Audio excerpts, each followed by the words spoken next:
Coming up in this episode. Then we remember the Saturn-Neptune conjunction at 0 degree of Aries. It's the first time in 6,000 years that that's happening. It's crazy. So this is that creator degree. It's just insane creative potential. This is a collective reset, making your dreams real, taking spiritual sovereignty, seeing this dissolution of outdated systems and the birth of new ones. You are now listening to the Here for the Truth podcast, hosted by Joel Rafidi and Yerasimos.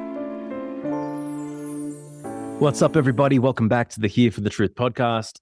I'm Joel Rafidi. I got my co-host, Yerasimos Stylianesis, with me once again. How are you, bro? Doing very well. I'm doing well. I'm really looking forward to the Thanksgiving holiday here in the US. It's probably my favorite holiday, only for the fact that I really like food. I really like being around the people I love and also sharing my gratitude. So I like the simplicity of what Thanksgiving means, even if it's wrapped in some crazy historical truths, whatever.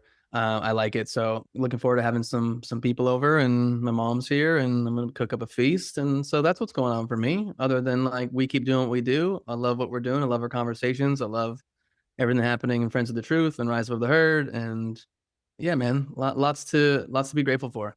Yeah, Perfect. totally, man. Leading up to Thanksgiving. It's true, bro. Is there like a source cards connection to the thankfulness of Thanksgiving? You know, it's different every year. So it would depend on what the card for the day is, whether it's like November 27th this year, November 24th other year. So it's not the same as like where Christmas Got you. is the December 25th. But I would assume, actually, I don't really know. It's definitely a heart. Yeah, we're in the realm of the heart. So I would think that would say something. Yeah. You know, the fact that, you know, family and connection and appreciation and emotionality would kind of fall under the heart energy. Totally. Is there anything else you want to say on cultivating an attitude of gratitude, generally speaking? I mean, so much of it depends on, like, again, your mindset and your beliefs and like what are at the core of your being. And I think if it's difficult for people, if you tend to lean towards, let's say, negative thinking or focusing on, you know, the things that you don't have in your life, you know, I don't want you to completely like try to repress that. You know, be mindful of what's going on in the inner workings of your mind. But do you have enough space within you that when you, let's say, go to like a more negative place or a more disempowering place, can you then make some space to highlight what you're grateful for, you know, what you do have? And I think for most people, there's plenty to be grateful for, especially when you think life is a gift and that you have this opportunity to be on this planet doing what you do and living your life. Yeah, I don't know. I think for me, the more simple I can get really allows me to kind of drop in and appreciate. Like just now, I had lunch with my mom and Sophie, and like I was sitting there and I was just like looking at my wife and my mom, and they're like my two favorite women in my life and two women that have had a huge impact on me. And the fact that I get to have my mom here now in her like twilight years, like just the simplicity of having a meal with them and looking at my mom and like, I don't know, man, it's like almost brings me to tears. Like I'm really grateful for that and to have that moment. And so it's like we can get lost in the big picture, but we have these moments. How many moments a day do we have? And can we like focus our attention on the gratitude of those moments, even if like the day isn't perfect or ideal, or like things in our life aren't going as maybe as optimally as a part of us would want them to go. Yeah. So yeah, zooming in on like those moments, I think really can help. Yeah, totally, man. And it's awesome to be able to have the conscious awareness and the presence to have that gratefulness in the moments, knowing that time is limited, knowing that experiences are rare, knowing that, you know, as we say, these one-off things that might seem mundane, or when a group of people come together, it's never going to happen again in that particular way. You're never going to be in that particular situation, eating that particular food, in that particular state of awareness. And instead of, you know, having to look back retroactively when someone's died or someone's passed away or things have shifted or things aren't the same, that's what it means to kind of have that memento mori mindset in the moment, knowing that, you know, one day I will die. And what does that mean for how I consciously relate to the moment right now? Yeah, I mean, you took the words out of my mind. Like I was just thinking as you were talking, memento mori, and realizing that life is finite, at least in this body. And so, like, how do you relate to that? And this is a subject that we talk about all the time, and it's obviously even more personal to me now. I just dealt with another death in my family, my sister passing away this past week. There's a whole story that goes along with that I won't get into. But again, it's like you're there, and and I witnessed my nephew like going through the experience of like his mom is not here anymore, like, Yeah. and I wonder, like, how does that affect him, Yeah. like what is he thinking about now, like is he taking on this concept of memento mori and going, hey, like, my mom's no longer here, like what am I going to do with my life, like how do I want to live to the fullest? And that's all I can only hope for. But it's a reminder to me again, like, shit, my mom, she's 82, she's still around, but for how much longer? Yeah. And so these little moments of like even just sharing a meal or giving her a hug, like I tell people this often, and it's kind of like it's sweet and funny in its own way, but like every time I hug my mom now, like I just want to hold on just like a little bit longer, Mhm. you know, and like Yeah.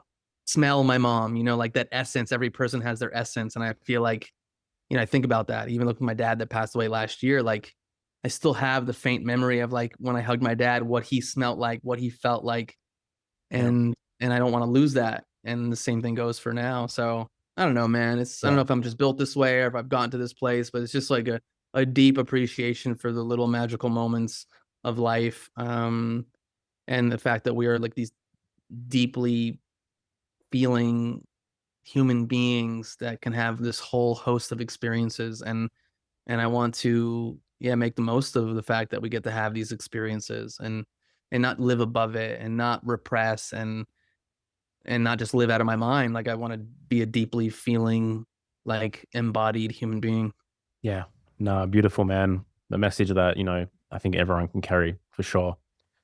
Today we have Meli Neubek joining us on Here for the Truth.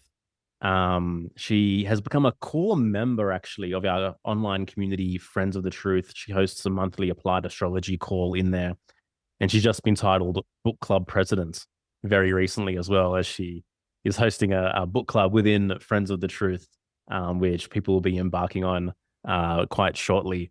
But she's just a whirlwind of fun.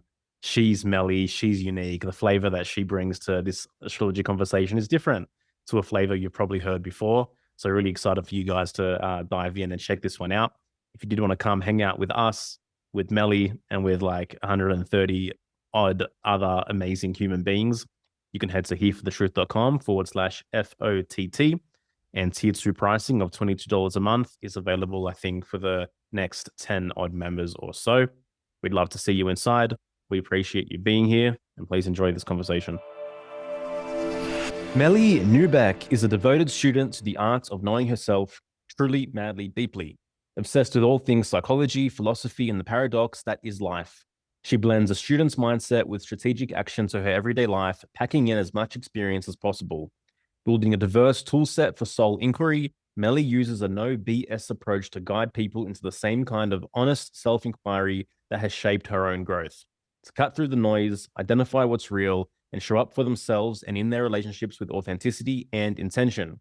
You can usually find her reading, writing, talking, cooking, spending time with her favorite people, cats and chickens, or channeling her creativity as an entrepreneur and co-host of Celestial Curiosities, where she brings humor, curiosity, and grounded insight to the arts of self-awareness through astrology. Meli, welcome to Here for the Truth. Thanks for having me, Joel and Yerasimos. I'm so happy to be here. We love having you here. Real quickly, because reading your bio, you said truly, madly, deeply. Was there like a Savage Garden song that I was like, I knew obsessed one with of when I you was would pick it younger? up. And Yeah. it was totally like the song of my 8th grade dance, I think. And That was like this- my yeah. date, we always talked about that was the song. That was our song. Anyways. They're Aussie. Oh, I didn't know. I had no idea. Oh, really? I just learned that recently, and that I feel like is the soundtrack to anybody from our generation has it's from my 8th grade, 9th grade slow dance. It was the song. Yeah, I love it. Yeah. Well, when my 8th grade dance was, when did that song come out? Because my 8th grade dance, Joel was probably 3 years old, I think. Well, mine was Teenage Dirtbag. Oh yeah, that's a Yours- good bet. I was big into R&B really at that time. So, but I don't know when that was. That would have probably been like mid 90s. I would Yeah. think mid to late 90s. Yeah, cool. Yeah. Nice. Meli, well, as you know, we always like to kick off these conversations by diving deep into your personal hero's journey, some of the major rites of passage that have kind of led you into the person that you are today. So, wherever you feel called to start with this kind of story, and let's unpack. Yeah, let's do it. I was thinking about this earlier and could not decide where to start, and it just kept coming to me. I'm in a family constellation facilitator training now, and I don't know if that's sort of encouraging this, but I feel like the fact that my parents chose to move to the United States and have me and my brother here was a huge start of my story, and how I feel like my entire life has been sort of inspired by possibility. Them taking the courageous move to leave their families. They're from Venezuela and come over to Boston, which is where I'm from. And my brother's 6 years older than I am. And then they had me in 1988. And we lived in a 1-bedroom apartment, the four of us, with my grandmother and my aunt nearby. It's a very small family unit. And my mom was a teacher, so I grew up going to a private Montessori school in a very affluent community. And I feel like I can just really pull on this thread of seeing the full spectrum of life and the full opportunity that was available to me without really understanding it. But I took that and sort of ran with like, whoa, I can do anything however I want. And this is sort of how things have always unfolded for me. But I would say that the first major catalyst for me was when I was in my early 20s. I was diagnosed with Crohn's disease. And I feel like at this point in time, this is like a tale as old as time, which is really sad, at least over here in the US, where we get some sort of terrible diagnosis and then we get maltreated by the industrial allopathic complex, for lack of a better term. And essentially, I was diagnosed with Crohn's and I was put on, I went from being like relatively healthy, just having this kind of issue, to 16 pills a day for, I don't even know, maybe 4 or 5 years, until I was like, wow, this is like really not working. Something's got to change. And at this point, I'd had multiple hospitalizations. In 2014, I ended up having a surgery, part of my small bowel removed. And I was kind of like at my lowest really until that surgery was a catalyst for like, okay, this is going to be the turning point. And I remember walking into my gastroenterologist's office at the time and I said, all right, so what's next? And he said, well, you're going to be on this injection for at least the next few years, maybe the rest of your life, but you'll always be on something because this is chronic and that's it. And I was 27 and I just remember thinking, wow, that's like for sure not the answer. And I just said, thank you. And I walked out and I stopped taking anything from that point forward, at least any pharmaceutical, and was dedicated to figure out what the fuck else I could do in my own, taking radical self-responsibility for my health. And so I found traditional Chinese medicine first, and then I went on to Ayurvedic, and then all of a sudden I was having like energy healing sessions and putting, black rocks in my water and fractal stickers on my water bottles, like anything and everything. I was just all in on figuring out how I could heal myself. And that has continued to be a thread for sure, because that's never done, right? But through that, I'd say some of the major things that occurred where I met my husband, and coming from a divorced set of parents who I didn't really have an example for what a happy marriage looked like. I never really knew if that was like it for me. And I fell so quickly into what has been one of the most purposeful, relationships in my life for sure. I would not have been able to do basically anything I've done the last 10 years that we've been married without him. And I am so grateful for what that continues to teach me, and how that was clearly part of my soul's path in this life, was to experience this kind of deep love and commitment that I didn't even know I was capable of. Together, we've started a business. I've had a photography business for 10 years. The two of us, again, a major piece of this thread for me is succeeding through partnership. And we have done the Tony Robbins stuff together. We've done yoga teacher training together. It's like when we're on our next thing, I can't imagine moving forward without him by my side. And we do that in our own individual ways, but then we've done them together in some of the most powerful ways. So some of those things I just mentioned have been really big parts of my growth as well, I would say. And then 2020, of course, I remember everything shutting down and being in photography. You can imagine I had no clients. And I thought, okay, this would be like a really good time. I had been building the plane while I was flying it. And I thought I should like get my systems in place, make the business a little more organized. And then I always joke that it's like a jump cut in a movie to like, I was like surrounded by like pizza boxes and astrology books. I'm like, how did I get here? Like all of a sudden that was just my obsession. And I was taking every course I could, reading every book I could, started a mentorship, sort of internship with the first woman who ever read my chart. And as you guys know, I'm a manifesting generator 4/6. I do not stick with things. I never and it's all over my astrology too. And so the fact that I was sticking to this and I couldn't get enough, I knew meant like, okay, my soul's on fire with this. I got to keep moving. And so that was a huge opening for me. And at that same time, I met a woman named Jody Meshuk. I don't know if you guys have ever had her on the show, if you know her, but that's how I met our mutual friend, Alec Zek, and how I got into the health freedom space and got heavily involved in health freedom for humanity, planning events, traveling all over, meeting some of the most incredible people, including yourselves. You came into the fold a little bit later down the line, but um, yeah, it's so fun to look back and think like, fuck, if that hadn't happened and that hadn't happened, like we wouldn't be sitting here. And so those are some of the major points I would say for me. I love it. You're really good at telling stories. Do you have the storytelling channel in your human design? You know what? I actually do. It's fully defined. Oh wow! So it's amazing that I picked up on that. I know you're so intuitive like that. But I love it. I love what you hit on. Is like something obviously we always talk about. Is like the one thing leads to the next thing, to the next thing, to the next thing, and that when you are just paying attention to the thing that you're drawn to and that excites you, and then like the opportunities that come up and the people that cross your path, the relationships that are built, like it's just like, to me that's the magic of life. And so it's like, if you're not answering those little micro calls, I mean, some are big, but a lot of them are like micro, the call of your soul, of your spirit, to pick up the book, to take the class, to like go on the trip. Like, it's like, what is an individual missing? And so, it's nice to hear that. And I'm so grateful that we met. I mean, it was Confluence, right? The first Confluence we met.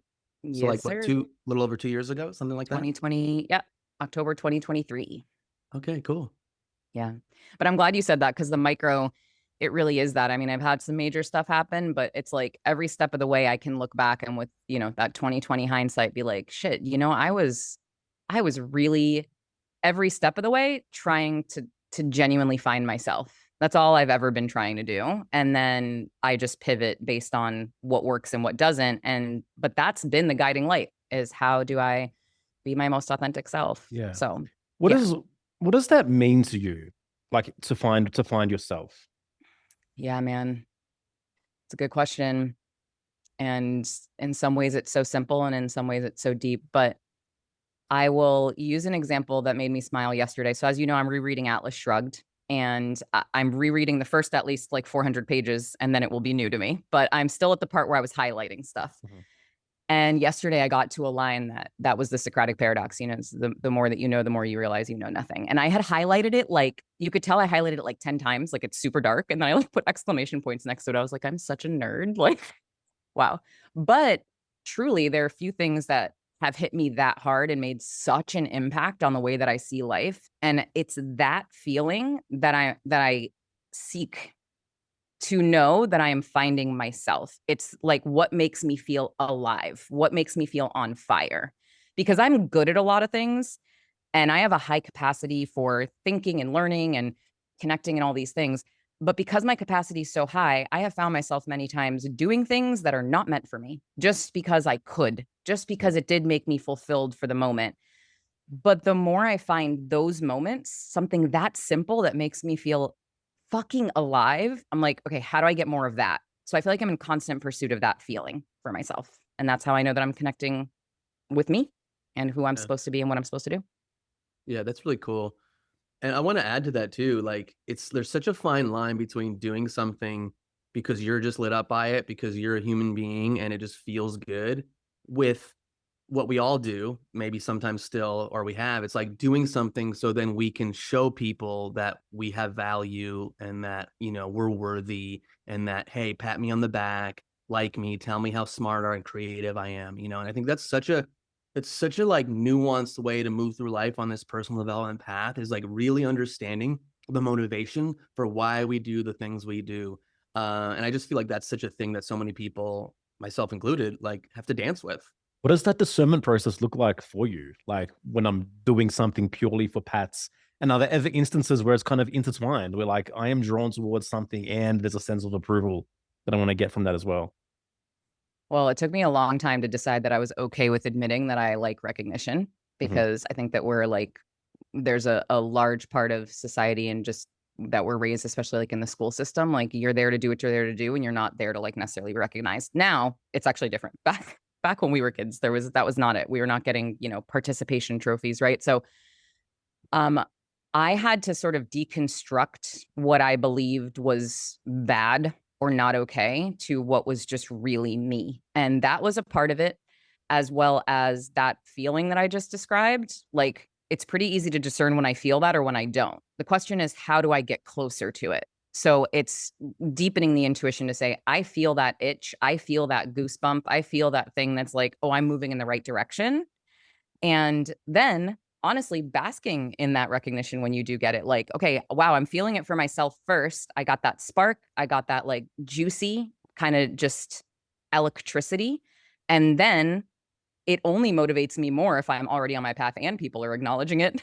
Now, if people are acknowledging me for something that I'm doing well, but I know I'm not getting that spark, that is where human design connected with me the most. I feel so frustrated. I feel so stuck that I am like, fuck, I got myself into something and how do I get out of this? And then not disappoint people. And I'm like, okay, I put myself here. I have nobody to blame but myself. So now the goal is like, how do I put myself in those situations less by putting myself in the situations that make me feel amazing first? And that's what I'm doing. And I'm like deep. I feel like a snowball right now that's just picking up steam. And I can't wait to see how it continues to unfold. Yeah. It's like what comes first, like just like gratitude for the fact that you're a human being and you have interest and your excitement and you're doing the thing. And then, oh, wow, people are into this. People like it. And people are sending me text messages or coming up to me and saying lovely things or sending emails. And I think that's like the order of it, as opposed to like, how am I going to get people's approval and how am I going to get people to like me? It's like, I even think about it in our situation. Like we like just sat on these chairs. Joel was on the other side of the world and we were just start talking. And then like, I forget sometimes that this goes out to lots of people. Now in the beginning, maybe not tons of people. And then like you get these emails of people like, I found your podcast like 6 months ago and I just binged it and like, thank you so much. It changed my life. And you're like, oh, wow. It's not like I'm like doing the things I'm doing because I want everyone to tell me that their lives change, but it's like the side effect of following like your bliss or your weird or whatever you want to call it. Yeah. Totally. That example too with our podcast, I'll say that was like the first thing I can think of in my adult life. It started with two of my girlfriends, Maggie and Lisa, and it was like the first thing I'd done that I wasn't doing for money. Like I'm so motivated by like, I love to make money. I think it's fun. I love starting businesses. I think it's super fun. Like I love bringing people together, and there was always something attached to it monetarily. And we actually, at the first confluence, we came up with the idea for our podcast, Celestial Curiosities. And I like totally geeked out about the structure of it, like as if it was a business, but we were like, nah, this is a passion project. We're just doing this shit for fun. And now, like you said, we get like the coolest messages. Like the other day, somebody messaged us to say that she spent like hundreds of dollars on some astrology class. And then she binged our podcast in like 2 weeks and learned more in our podcast than she did from her class. And I was like, that's really cool. So yeah, I resonate with that big time. Podcasts I feel like are like the next, like as people are learning so much from podcasts and learning in non-traditional ways and getting more value than like coming up through the conventional academic system or going to college. And like I'm not saying there aren't things you can't learn there, but I just feel like the dynamic conversations, the personal experiences, the lived experiences that people are sharing day in, day out on all the different podcasts, like that just lands in a different way than like reading some book and some boring professor standing in the front of the room that's just like telling you how to live and what to think. Yeah, totally. 100%. And it really gives the listener the opportunity to find voices that they resonate with, like people who ask questions that they would ask, who kind of think like them, who are kind of on the same trail, so you can kind of pick your path in that kind of sense. And of course, discernment is required in that process as well. Hey, Meli, what, I guess going back to astrology, like in the beginning, like what was it about astrology that like just really spoke to you and that lit you up? And what was that sustenance through that path? Yeah. Fun nugget. My aunt, not by blood, she was married into the family, but my aunt in Venezuela, when I was visiting, I think I was about 7 or 8 years old, she had a radio show that they were canceling. And they said, well, we actually are putting a different show in its place. It's an astrology show, and we'll give it to you, except for, do you know anything about astrology? Or you'd have to learn. And she still wanted to keep her radio show. So she was like, I'll figure it out. And I remember her telling me this. It was right at that time. And so she was studying it and she's telling me about it. And I'm 8. I was like, what are you talking about? This is crazy. But I thought it was so interesting.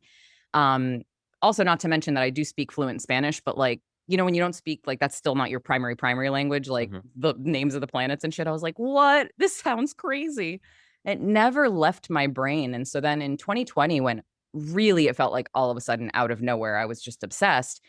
Um, I I really went kind of crazy. Like I have, I don't know, like 50 books, and I've probably read half of them, or I'm like halfway through half of them, right? Like I just kept myself surrounded by it at all times. I found voices, like you were just saying, that really resonated with me. I started getting tarot decks and oracle decks and just figuring out how all of this like esoteric, just intuitive magic worked, and how I could co-create with it. And I love learning, but I've never loved learning like you were saying, Yerasimos. Like I do not want to sit at a desk. I do not want to listen to what you're telling me to know. I want to be able to ask, and I want to get curious, and I just want to learn the things I want to learn. And this, honestly, it found me, it latched onto me in a way that I couldn't have shaken it off if I wanted to. And so it honestly hasn't been hard to sustain. What has been really interesting for me right now is, like I said, then taking it into the celestial curiosities realm. Because before I started reading like professionally, I probably read about 200, maybe 250 charts before I felt like I can do this for real for people and they'll really get value out of it. So I was obsessively like, Matt got to the point, like we would go to dinner with friends and be like, oh my God, how fast is she going to ask them their birth time? Like this is going to be a problem for the rest of my life, question mark. But I just have been relentless with it. And I don't know, it's the best way I can describe it. I think it found me. Yeah.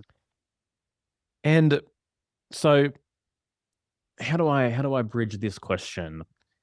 What is your, I guess, unique flavor of astrology? I know you come from a very kind of psychological and archetypal place, which is a place which I like to come from as well. Like, what is, your I guess 101 to kind of start bridging into this astrology conversation here? Yeah.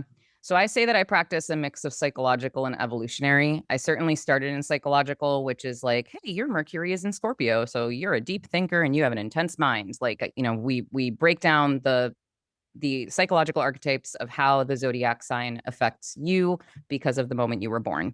Great. I'm obsessed with relationships and communication. So then taking that a step further, I was extremely interested. Okay, well, when person A and person B come together and their two archetypes and psychologies are merging, what does that look like? And then when I learned evolutionary psychology, who I've studied under Stephen Forrest, I just became like, whoa, this is like the whole next level, right? Because we're looking at the soul's path. And then it was really when I started doing real readings that I realized the number one feedback that I've received that I'm most proud of is, whoa, that was better than a therapy session. And I don't go into this for that, right? But what I do realize, I've always been that one of those people who holds a safe space easily for people to just go in, right? Like I'm like buying a water bottle at 7-Eleven and the guy starts telling me about like whatever drama happened like an hour ago. And then he's like, why am I telling you this? And I'm like, I don't know, but all's good, man. Like go forth. And I like drop some sort of like little wisdom that I feel like is the nugget they need. And then I move on with my world. That's the person I've always been for my friends, for people who have come in and out of my lives, for family members. Like I hold that space in a way that it just feels very natural to me. And so I do that in the reading room, if you will, as well. And I find that I think that's the special sort of a thing. And I think it's by way of collaboration and curiosity. because I start every reading by saying there's nothing I can tell you that you don't already know at a soul level. And we're just going to dive in. And I'm going to ask questions as we go, because that helps me build my data bank, because I'll see something and I don't fucking know how that actually presents in your life. I just know that it involves fire and water. And so I wonder, it could feel like this, but I want to hear from you. How does that feel? And that, I think, gives an invitation to people to, I'm not like some guru, like teaching. I can teach you some stuff because I know a lot about this, but like this really is a story about you. And I'm here to help sort of unravel some pieces. I've had many astrology readings, and so often they do feel like the astrologer is trying to be your fortune teller. They don't often give you the reason as to why they're saying something. They'll be kind of vague in the response. And I think that's a main reason that astrology got a bad rap for a long time. Also, that I think it got overly generalized, and it's not a general practice, really. It's very nuanced. And so I bring all of that forth, and I'm just like, hey, here are all the facets of what this is and how we can work together. And really, I just want to help you get to know yourself better, because that's what this has done for me. And I think that resonates because it's not coming from anywhere that's not relatable. It's actually quite relatable. So Yeah. go ahead. No, I was just gonna say, I've had a reading with you, and I've had a bunch of readings in my life, and I just really like how grounded you are. I love how you teach also as you give a reading, but like not teaching in this like boring way, but it's like I understood my chart, I think, better just by how you explain things, and I really appreciated that element of it. It didn't seem like too much. It didn't seem like you were going too fast. Like yeah, it really landed and really resonated, which I think is also why like we connected more deeply, and you've come into Friends of the Truth. Like I like how you go about things in your own process, and how you bring it back to the individual, which is the name of the game. Hell yeah. Thanks, man. I appreciate that. Hmm. Yeah, totally. I would say the same thing. I find your readings to be super practical and really in language that is relatable and understandable, for sure. I'm curious, like on a deeper level, like obviously we've had conversations of this ilk before, but like what are the primary ways that knowing your personal birth chart has supported you in your life? Thinking back to yourself pre that knowledge. Yeah. So I'll give a couple of specific examples because they really help. For example, I have a few planets in Gemini. Okay. And there's that joke. You guys shared that meme the other day. It's like people hear about astrology and it's like Gemini and Scorpio. We're like, are we the bad guys? It's the two of you. Which honestly, it's like so true that people, if you ask most people, like, what sign don't you like? Which I don't know why that question comes up, but like Gemini and Scorpio are absolutely some of the main answers. Wait, what? Oh, What do you didn't know this? I mean, fun, entertaining, intellectually stimulating, light, playful, and people don't like us? I mean, that sure tells you the Where did status. you learn astrology?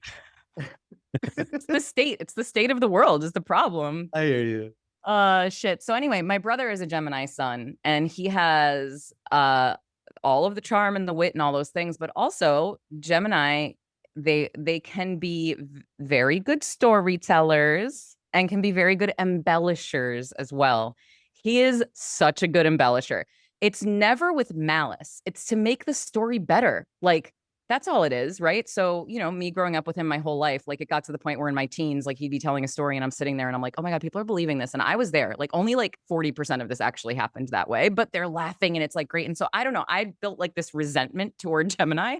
And then the first time I pulled up my chart, I was like, fuck me. Like I'm a Gemini moon, Venus in Gemini, Chiron. Like I am very Gemini actually. And so I got into this crazy unpacking process just on my Gemini archetype and how that was that was a mirror to my brother and all these things. And I was just like, wow, that's like way deeper than I ever would have imagined. And it deepened my connection with him as well. And made that a much lighter thing for me. Right. So that's like one example, let's say. When I learned about evolutionary astrology and I learned that the nodes, the lunar nodes south and north of the moon, tell us about our soul's path, our karma that we're coming in from, what's the dharma that we're working on in this life. And shit, man, I have no other planets in either of my nodal houses, which are Virgo and Pisces. which really allowed me to quickly understand those archetypes and see them within myself in a way that was like, oh, this is deep shit. Like I can totally see how I'm living with that karma and how I could and need to sort of disconnect from that Virgo energy. And then how uncomfortable I feel with this Pisces stuff. What does it even mean?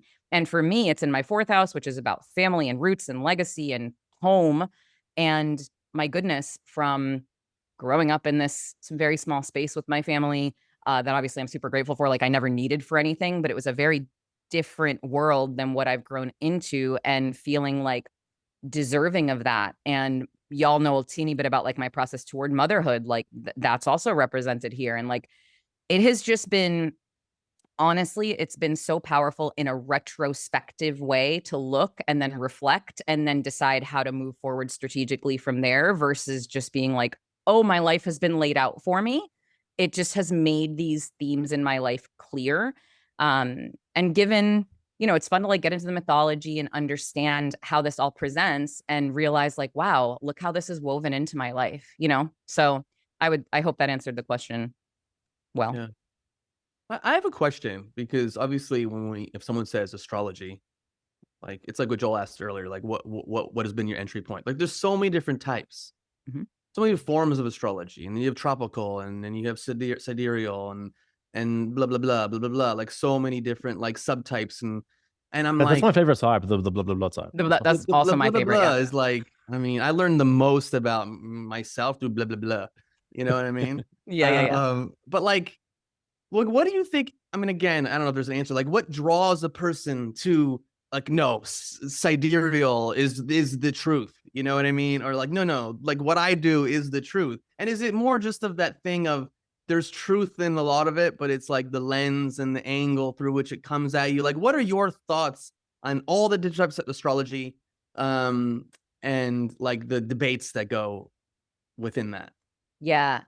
So on the most simple level way to answer that question, I believe, so I always say, right, the chart is a circle. And so you can't remove any parts of the circle, or else you don't have a complete circle. So we have all parts of these. And Joel, I love how you say it, that we're the walking cosmos, right? All of these are part of us. It's all within us. Every single sign, every single planet exists somehow.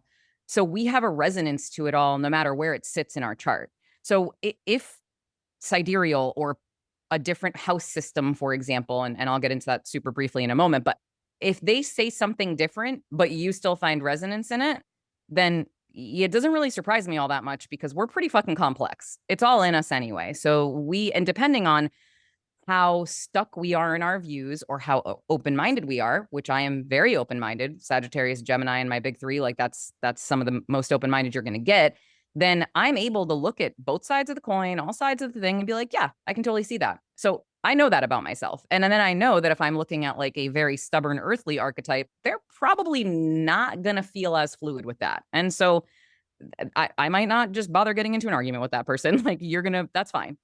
But that's my overarching, it's all within us anyway. So I think that complexity, it's so nuanced. And that's the first part. The second part being, I think you get drawn to whatever you're really resonant with. So I literally, the first book I picked up was called like, it wasn't actually called Astrology for Dummies, but it was something like that. Like the Beginner's Astrology Guide to blah, blah, blah, by this Blah blah blah.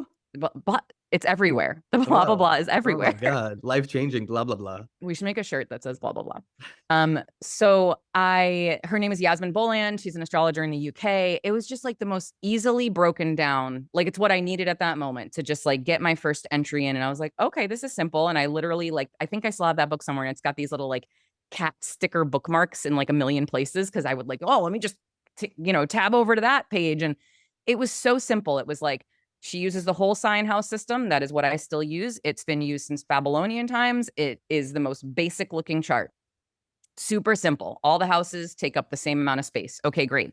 Then all of a sudden, like Ptolemy and mathematicians got involved, and the sky got, cut into different sizes because of angles and listen, if things get too complicated for me, I will stop paying attention. Like it's how I work. And so if I want to keep going on the thing, I'm going to go with what's most resonant. So I stayed with what was most simple, and it's never failed me. So I've stayed that way. Now on my journey, like Maggie, my co-host on Celestial Curiosities, she practices in Placidus, which is a more complicated chart to look at. It's one of the mathematically broken down ones. And we still all of the time find overlap and can see how one fits on the other. We'll often look at each other's charts and just like come up with different things based on what's going on in life. And it's fascinating. Like, it's just interesting to look at things from different perspectives. And then I've also had some really powerful Vedic readings that work in the sidereal system and work in a completely different chart. And like, I'm a Scorpio rising instead of a Sagittarius. I can totally see that. And it's, again, a facet, I think, of how I see things, but I do truly believe it's because it's all present within us anyway. And yeah, I think I'll leave it at that. Yeah. No, I agree. I agree. I mean, the human psyche is so incredibly complex. I think at any given point in time, throughout the variety of varying stages of a person's life, they could resonate with any kind of reading, ultimately. And I think the question that I want to ask next is, like, based on that line of thinking, like, at what point can, like, because I know some people come to systems like this and they're like, but I don't want to be boxed in, kind of thing. Like, at what point can it maybe become a crux, or even can it be a form of overwhelm for an individual to try integrate all this knowledge now into their daily life, which seemed relatively simple before trying to, connect all these dots? Such an important question. And I feel like I preach on this all the time because it happens too easily. And because I know a lot of astrologers, sometimes I'll just be talking to a friend and they'll say something and they'll be like, oh yeah, that's my Venus in Gemini or whatever. And I'm like, does everything have to be because of, like, it's fun, of course, to sometimes say that in certain situations. But when somebody does that repeatedly, I totally call it out and I'm like, hey, can we just be like humans and not have that? Doesn't always need to be this reflection back to a specific thing that's causing the thing, because if it's causing the good thing, it's also causing the bad thing. Then all of a sudden it's really easy to blame that thing. And then we're blaming Mercury retrograde, which Mercury's in retrograde right now, and we're all doing just fine. So, well, I don't know, questionable, Joel. I know you weren't doing so great, but you seem to be doing better. And so I don't know, it's an outsourcing of power is what it feels like to me. And so I am not a fan of that at all. And what I said before about how powerful astrology has been for me in retrospect is really honestly how I still practice it in my life now. I don't mind looking forward. I think it's important to be aware of when energies are going to be heightened, or when, like, kind of what's going to be popping off, to be prepared.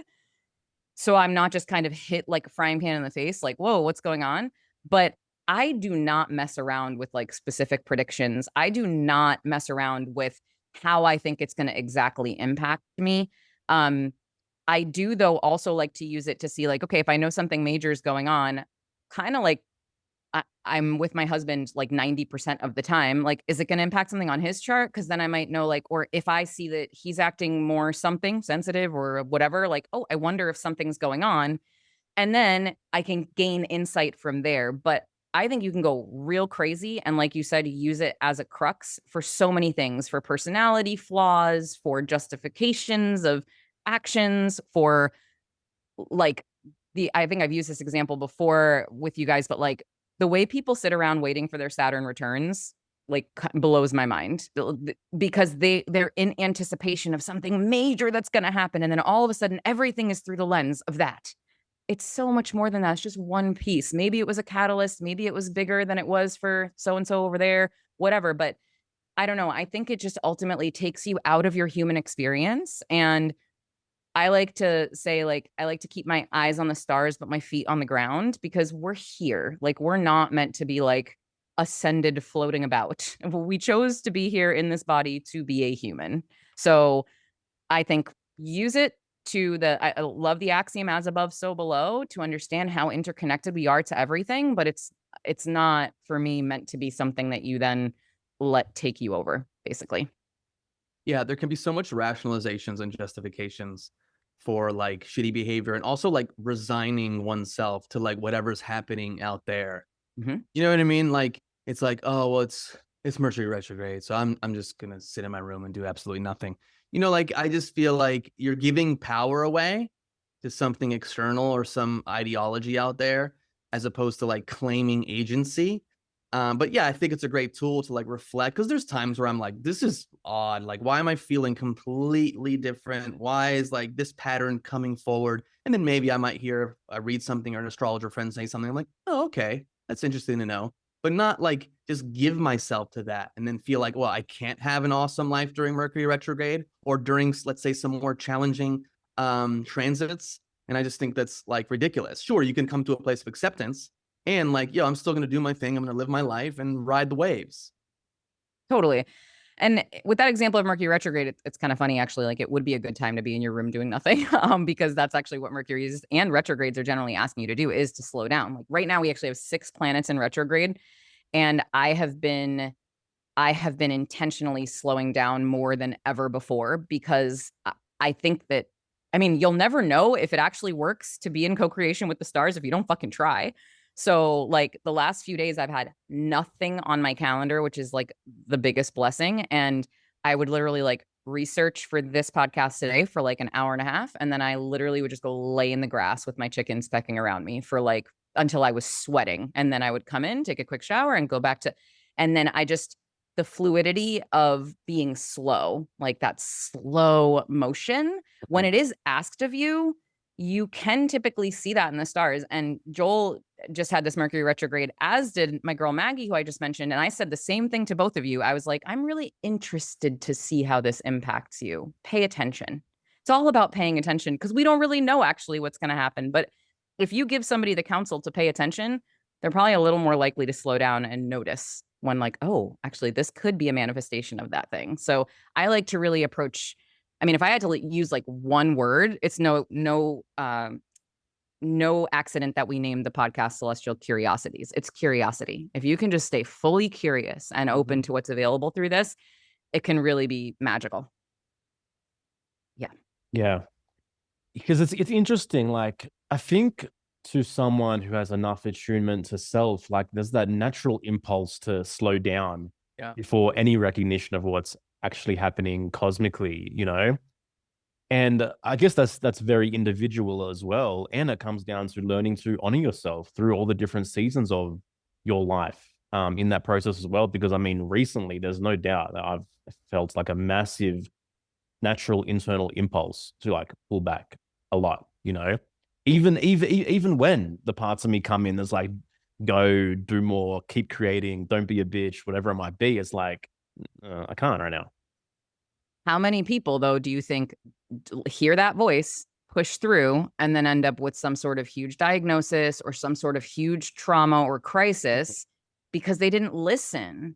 Because, and that's what you just said, like, how self-attuned are we in these situations? And many are not. And this is, again, I think that astrology is one of those things where as soon as you start to see the pattern, if you just realize that the patterns are real, because all you have to do is look back at history, and that's some of what we're going to get into here today, then all of a sudden, like, it becomes pretty hard to deny that there's something there. And so then I think as soon as you kind of have that unlock of like, okay, I can sort of see how this is affecting things, then you're more likely to play with it a little bit more in your life. And then when those whispers come, maybe you're curious enough. Like sometimes Matt will just look at me randomly and be like, can you pull up my chart, please? Like, what is going on today? And sure as shit, like some really precise thing is occurring that would be impacting him. Yeah. What we're going to be looking at today is going to be looking more at how the astrology can impact the collective. And you can really powerfully see astrology at work when we look at the historical significance of this stuff. So let's go for it. Let's do it. All right, cool. So you guys asked me to come to talk about the astrology of 2026, right? So I'll give you a little breakdown of just how I'd like to go through it. Obviously, as you know, I like to teach as I go. So I'll be speaking to multiple levels of people, but I'll be keeping it, simple enough that if you're curious, you can dive in further. And if not, you should still be able to get a lot out of today. So the psychological and evolutionary aspects of astrology are really more personal, right? So today we're not getting into personal, though at the end, I've got a little juice I can give you guys about kind of how 2026 might affect you a teeny bit more. But Oh my Yeah. God, so excited. I'll be using the blah, blah, Let's blah start there. system. Let's just do us for the rest of the conversation. Wow, your eyes just got so big.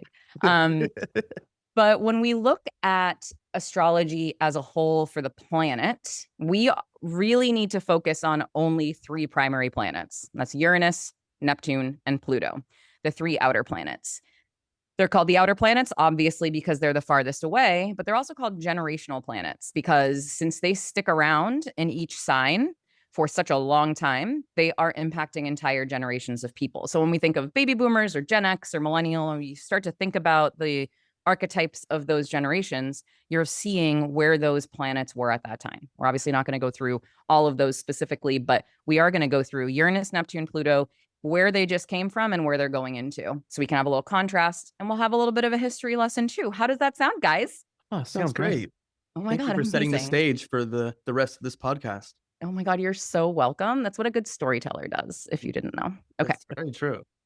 So I do want to mention one more, just a couple more basic things. Again, astrology is really not meant to be viewed in a silo. Okay. So a lot of the things I will say here are somewhat general, but it really, the magic happens when you look at it in your own chart and you really synthesize what's happening for you personally. 2026 is not messing around, you guys. It is for as fast as, have you felt like 2025 has gone very fast? It went very fast. But I mean, like, what is that? Like, every year just seems to go faster. But is this just something that happens with age? Because I feel like every single person in my life growing up that was an adult was saying the same thing. So. Yeah. Well, I think it's because relative, like we get older and so our life is longer. So, you know what I mean? Like a year, like when you're 1, like, so I've only been alive for 1 year or 5, like everything just feels like long. But when it goes down the road, it's like a greater, like smaller proportion each year of your total life. Scarcity, So I think, so I think that's why it feels faster. I mean, Yeah, I agree. if that makes sense. It does make sense. When my father-in-law was still alive, I remember Matt and I having a whole conversation with him about it. He was about 82, 83 or something. And he was just like, it just so fast. Like, you know, when you're 82, like how fast does a year go? And what's that quote? Like the days are short, but the years are long or whatever. It feels very resonant. However, if you just think about, I don't know, for me, this year has felt like accelerated fast. And the astrology, basically since 2020, there's been so much talk about what was going to happen in 2020, then what that post 2020 was going to look like. And in particular, astrologers have been talking about 2025 and 2026 as major acceleration points and so whether jury's still out, we'll have to see if it keeps feeling faster as we get older. I'm sure it will. But if we look at the acceleration of humanity, some of the stuff you're going to hear about today that it harkens back to, you'll see sort of the flavor of what that acceleration can do to the entire population, basically. So those are the main planets that we'll focus on today. I do want to mention though, too, fundamentally, remember that there are 10 planets, 12 signs, and 12 houses. When astrologers are speaking to planets, signs, and houses, we are speaking to the what, the how, and the where. Okay, so the planet is the what, meaning if we're talking about Mars, we're talking about action, aggression, frustration, motivation. If we're talking about the how, and Mars is sitting in the sign of Gemini, well, Gemini is very mind-oriented, intellectual, fast-moving. So we start to just put these keywords together. And then if I mention houses, I'm talking about where. There's different stages of our life. There's career, there's relationship, there's romance, there's the deep esoteric work. There's all the different things, right? So I mentioned that because those words will just kind of come out and I want to make sure that foundation is laid. And then lastly, you won't hear me make any specific predictions because I do not have a crystal ball. None of us do, but it's fun to understand what the energetics might put at play. So here we go. The first thing we got to do is we got to look at Pluto. Pluto, you might remember the hype, 2023, 2024. Pluto was moving from Capricorn into Aquarius, and nobody could shut up about it because Pluto moves the most slowly, 248-year orbit around the zodiac. So it takes it. Nobody will ever see a Pluto opposition or Pluto return in their lifetime because it takes way too long to go around. And I say that in contrast to, I mentioned the Saturn return, for example. Saturn only takes 27.5 years or so to get around the zodiac. So we all get to experience what that feels like when Saturn comes right back to the same place it was the moment we were born. Not the case with Pluto. So we are dealing with energies that nobody on the planet has ever seen before at this time. So we've got to lay this foundation because Pluto comes in as a major player next year, but he's already made his transit into Aquarius. So Pluto was in Capricorn for 15 years. Capricorn, Joel knows Capricorn energy very well. If you could pick 2 words for Capricorn, what would they be? Stable, responsible, foundational. You got it. Absolutely. Structure, authority, order, responsibility, right? I like to just throw keywords out so you can very quickly get the flavor and the frequency of that sign. So it was coming out of this earth, very kind of cold, structured energy into Aquarius.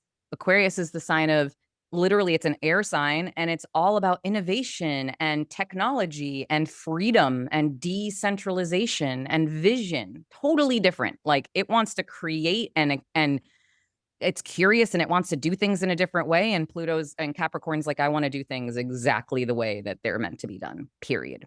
So you can see how moving from one to the other is a little jarring, and we feel this energy change in a way that is the how, was the Capricorn and the Aquarius. Now Pluto is the what. And what is Pluto? Pluto is the god of death. We're talking about like deep regeneration, death, rebirth, the deep unconscious. We're looking at evolution, transformation, power, obsession.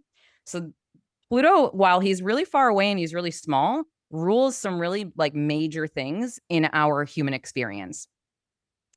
So what did we see happening then from that Pluto and Capricorn? Was the death of structures. We saw huge power structure institutions, corporations, governments falling. We saw the shadow of authority. That's one that I shadow. We're looking at the deep unconscious and all the bullshit around politics and corporations that we heard about over this time that people were just getting hyped to.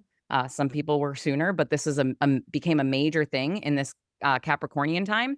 It's a breakdown of old foundational paradigms. So what's a major one that comes to mind, of course, is the global financial crisis happened in 2008, which was just near the end of this Pluto and Capricorn phase. And then what came in? 2009, Bitcoin. So this whole cryptocurrency thing that's been happening, I'm not going to say Pluto caused it. I'm not going to say that it was, the stars sprinkled it down, but this is a perfect example of how this archetype presents itself and what we're looking through. So crypto basically emerged, right, as a reaction or an alternative to failing institutional structures, very Capricornian. So now moving into Aquarius, note that there will be a lot of similarity in what I'm saying about Pluto in Aquarius and Uranus in Gemini, which we're going to get into, because every single sign is ruled by a planet and Uranus rules Aquarius. So a lot of the same keywords we're going to use for that. That means we basically have like a double scoop of this Aquarian Uranian energy going on. You've also probably heard we're entering the age of Aquarius, or we entered the age of Aquarius. It's highly questionable. These ages seem honestly kind of arbitrary as they were decided. They last for like 2100 or 2600 years. So nobody really knows exactly, but it's like in the zeitgeist that the age of Aquarius is back among us. And that means that all of these sort of thinking outside the box, this maverick revolutionary energy is strong. And how much more conversation have we seen around self-sovereignty and on all the levels, right? Like every millennial wants to bake her own sourdough and have her own eggs from chickens in her yard. And right, like we all want to take our power back, knowing that we ultimately have nobody to rely on ourselves but us, right? So that's a big, big theme on what we're seeing here. Especially in the medical system, seeing how yeah. people are losing trust in the medical system, and, subjects that could have never been like challenged 15, 20 years ago are now being challenged. So it's interesting to see that as well. Hell yeah. And that, and then so financial, medical, think of all of the shifts in homeschooling and like the institutional, for how long now, like Matt, my husband, works in the university system. And for years and years and years, it's been like, why are we doing things the way that we're doing it? But they just keep doing it. How long is that going to go on for? Right. So interesting to see how that may continue to shift. But these are some major structures, right? So we're in the process of reworking old structures, and we're moving into reimagining them. Reworking would be very Capricornian, and reimagining is really where we're at with this Aquarian energy. The last time that Pluto was in Aquarius was 1778 to 1798. So for a quick history lesson, we're looking at the American and French revolutions at that time. Okay. Keeping in mind that, again, revolutionary energy, those were obviously some major pieces. Are you going into I was just thinking in my head, Viva la Revolution. That's what I was just thinking about. So what a good accent you just had there. That was good. I can't say Venezuela, you know. Venezuela, I know. People sometimes think you say Minnesota when you say it really fast, which is very odd. That's funny. You're from Minnesota? Oh yeah. You have how many times I've heard that, and I'm like, God, I have to say it slower. It's so funny. It could not be farther from Minnesota. Okay, so before I move on to now straight into 2026, I'll give a quick example of how you then utilize what is happening here on this larger scale for yourself personally, because this is where the juice is. So if you have any planets in your birth chart in Aquarius at all, then we know that Pluto is going to be in Aquarius for the next 20 years. You would want to look and see. And so both of you don't have any. Yerasimos, you have your south node at 21 degrees. So that's probably going to happen in about 10 years. We can talk about that later. But I've got my Mars at 8 degrees of Aquarius. So in that example, I can look forward in my ephemeris and see that March of 2028, the god of death and this crazy transformation that Pluto brings is going to be sitting on my personal Mars, which is the god of war. Okay, what motivates me, what causes me frustration, like what puts me in action mode. Those are two pretty heavy energies. When we see Pluto and Mars come together, usually something catalytic is going to happen. So I put my hands up and I'm like, don't know what that's going to be. I'm not going to sit here from now until March of 2028 and wonder, but you better believe that as I get closer, I'm going to get a little bit more intentional about the way that I keep myself grounded and that I'm prepared to pivot at that time. Right. So these are the ways that you would want to look in your chart to see how you could dive a bit deeper for your personal self. Yeah. Hey, one thing I wanted to chime in with, which is obviously worth noting in regards to the Pluto to Aquarius transition from Capricorn, is the rise of AI as a for sure. massive signpost of that. And I mean, even in terms of like, yeah, moving away from traditional systems, but then overly embracing, I guess, systems that maybe are dystopic or, completely detached from reality in a sense, as the potential shadow of that too. 100%. And that'll come up more also in the Uranus and Gemini, because Gemini rules communication. And so that we've definitely seen the beginning of it, and it's only going to get that much crazier. Was it you, Yerasimos, who just shared the other day, like somebody who married their like AI? Yeah, I shared it in like the tech thread in FOTT. Yeah. Like they made their own AI thing, and they were like wearing something, and it was just so weird. Yeah, but shit like that, like we're gonna see so much more of that, and like for sure, like robots and whatever the fuck else is coming. So. Yeah. I need to create my own AI co-host for the podcast. Just I've been just sitting here waiting for this comment. Like, it's so fucking cliche. I was like, do I make the joke first, or just let him make it? And he made it. You were thinking it too. We're telepathing. Yeah, but my discernment was like, I feel like I've done that. It's okay. It's always fun. Your eyes could not have rolled any harder when he said that, Joel. All right, moving into and yes, telepathy is totally a part of all of this, and that's going to be part of the Neptunian flavor, which we'll get into momentarily, though all of this is actually quite related. So first of all of our outer planets, the Uranus, Neptune, and Pluto, are moving into air and fire signs. They've been sitting in earth and water. So they've been sitting in this heavier, damper, more solid energy. And now they're ready to fucking take off. We're talking combustion. Like it's time to just speed everything up. Speed, ideas, innovation, consciousness, all of that is majorly about to take flight, if you will, literally. The other major transits that are happening are Neptune is entering Aries and Uranus is entering Gemini. One of my favorite astrologers, her name is Pam Gregory. She puts out a ridiculous amount of content, and she totally looks like Prue from the Great British Baking Show, which just makes me like super happy. And she's also British, so I could like listen to her all day. And I really enjoy her videos. And she's been calling this configuration that we're going to get into today the big picture, because it's very, very unique, and it really is setting the entire tone for 2026. And that is that Saturn and Neptune are going to be exactly conjunct at 0 degrees of Aries. So let's unpack that real quick. We've got Saturn He's like the disciplinarian, the grandfather, the very Capricornian. He actually rules Capricorn. He's here to like really make sure that people are following the rules. You've got Neptune as this like dreamy, mystical, like rules the fairies, basically. Okay, two very different energies. But when they come together at 0 degree of Aries, 0 degrees is also known as the creator degree. Super, super powerful, potent, like pure potentiality in the first sign of the zodiac, the initiator. We wouldn't have the seasons. We wouldn't have the spring. We wouldn't have the astrological calendar if it weren't for Aries kicking things off. This Saturn-Neptune conjunction is the first time in 6,000 years that this has happened. So it's signaling a huge reset. And it's essentially, you put those two things together, you can think of making dreams into reality, basically. Now, to what you were saying too, Joel, like there's always a shadow side, of course. So you can get into like delusions here. So to be careful which side you go on to, but in the best way, if you are preparing intentionally for this time, then you have the huge potential to make things happen here for your dreams, which is really cool.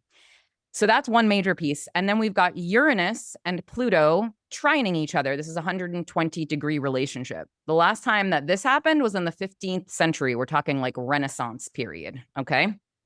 I can't get into every single detail of every single thing, obviously, but Neptune has to do with the arts. So there's a very big potential for like an art, kind of a big like arts revolution here, which I love. And this is the Uranus Pluto. Anytime that Uranus and Pluto come together in any way. So I just said trine is 120 degrees. There's also oppositions and squares. This is all very mathematical. Anytime though, that they come into contact with each other in some way or into relationship with each other, we see breakthroughs, we see paradigm shifts. And in this case, we're seeing what's called a beneficial relationship or a soft aspect. Okay. Because a trine is like a blossom. It's like making things kind of come to light in an easeful way. So it might not be as dramatic, though we have a lot of shit going on. So who fucking knows how it's going to show up. But regardless, there's always something that comes forward. So we'll see what's being shifted here. So the last thing to note about this is all three of those planets, or four of them, excuse me, Neptune, Saturn at that conjunction, which means they're right next to each other at that 0 degrees. That is sitting at the midpoint between Uranus and Pluto, exactly on February 20th.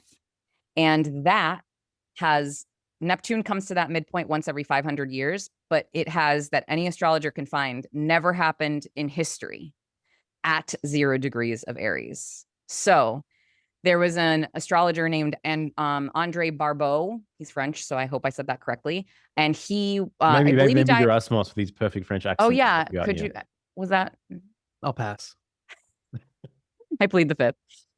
He said that this was the beginning of, he was a big into predictive astrology. I believe he passed in 2018, but he had predicted the 2020 pandemic and all sorts of other things. And he, his quote was that it was a splendid relaunch of civilization, that this time here, because he had looked this far ahead, this exact configuration that's so unique. And Pam Gregory, I love that she always says, rarity creates potency. The less often something happens in astrology, the more potent it is. So the fact that this has never happened and it's happening while all this other fucking shit's happening is like, okay, whoa, what are we about to see happen? I'm very curious. Starting like February 20th, you're saying? Yeah, so that's when the exact conjunction occurs. We're always playing with the energy as it's ingressing toward its exact point, and as it egresses, slightly different energy. It's a little bit more like building and anticipatory on the way in, and then on the way out, it's like, okay, we're waning a little bit. We're kind of on our way out. The thing has started, but that is the exact. I always like to give the exact date, obviously, so you kind of know. Well, Meli, I'm curious, like, because you give the exact date and there's like this potent time, is that a good time for someone to like bring something into fruition on that day, or start something, or if they have like an offering, or they're going to start a business, or leave a relationship, or get into a relationship, you know? I think if you are, like I said, making dreams into reality, if you are like, you know, there's something your soul is meant to birth, and you're like, I've been holding off on this thing, or I dust off this idea that's been sitting off on the shelf or whatever. But I really feel, I think if you feel really soul led towards something, not like I'm going to fucking pretend something. I mean, you could, and maybe it'll work, but I think that especially if it's like really intentional, this could be a crazy amazing time to launch something for sure. Cool. Yeah. Now, Uranus and all these other things are still involved, and there's some powerful energies. You never know. But for me, like, you're talking to the girl who hosted a transformational event in the middle of the solar eclipse on spring equinox this year, which some people were like, solar eclipses don't do anything then. And I'm like, no, do everything then. Go nuts. So, take that with a grain of salt if you want. But Oh, cool. so we're gonna break each of these down briefly. Neptune entering Aries, that's happening it'll be in there for 12 years, and that happens on January 27th. So the first half of next year is the busiest, but again, setting the stage really for the rest of the year and for the next generation to come, which is crazy. So it'll be in Aries until 2038, 2039. Neptune is the god of the sea and horses and storms and earthquakes, all sorts of things. But the astrology overlap really is there kind of in the boundless nature of the sea, right? Mysticism and spirituality and dissolution and illusion and delusion and the arts, like I said before, too. This is all represented by Neptune. So if we put in Aries, the brave, courageous warrior that knows nothing but making relentless action forward and being very direct, then this is that fusion of that dreams becoming reality, turning your ideals or your ideas into action. You're fighting too, because we're looking at the god of war in being ruled by Aries is Mars, the warrior. Aries is the warrior. So we're looking at this fighting for principles, sovereignty, freedom.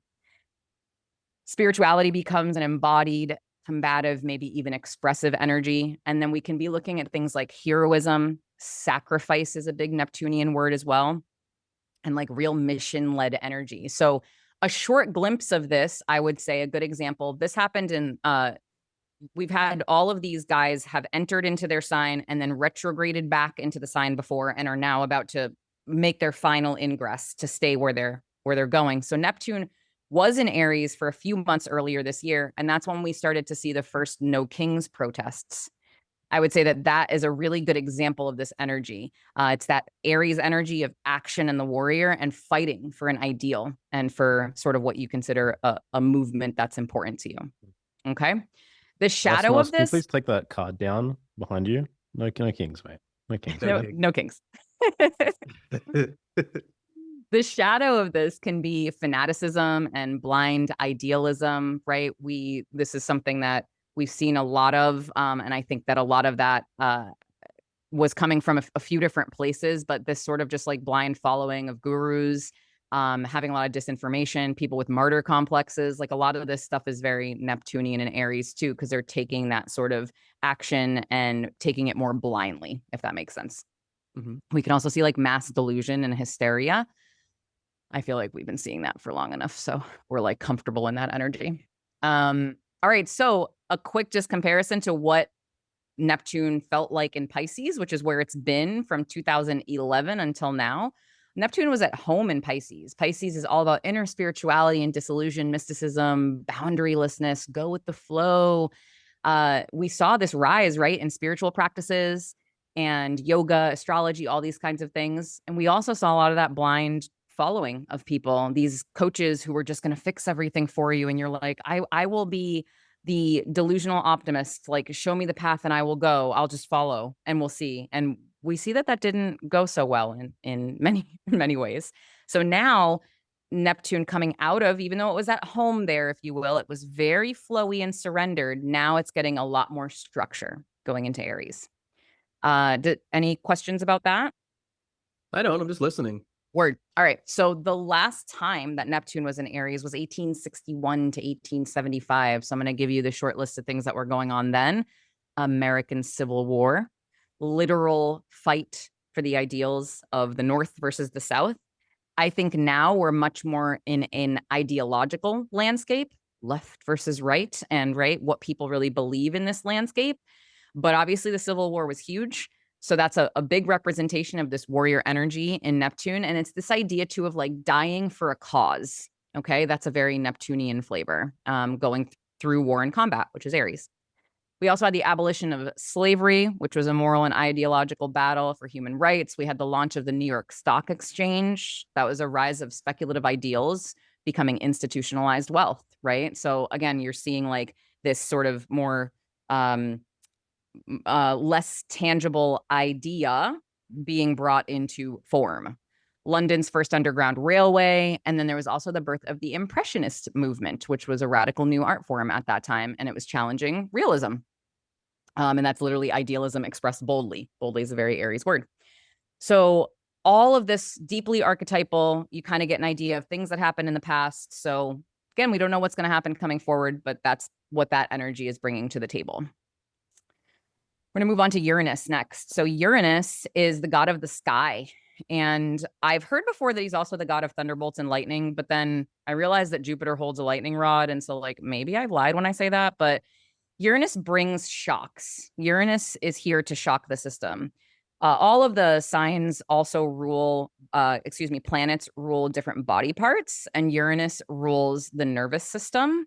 So there is like a disruption and a energy that he brings. There's this sort of awakening, innovation, higher mind, higher thinking. It's one of our air signs. And it is currently, it did the same thing that I just said about Neptune, where it went back into Pisces. Now it's going to go back into Aries. It's finishing its time in Taurus. And at the beginning of next year, it will move into Gemini. It will move into Gemini for good April 27th. So like I said, beginning of the year, major moments.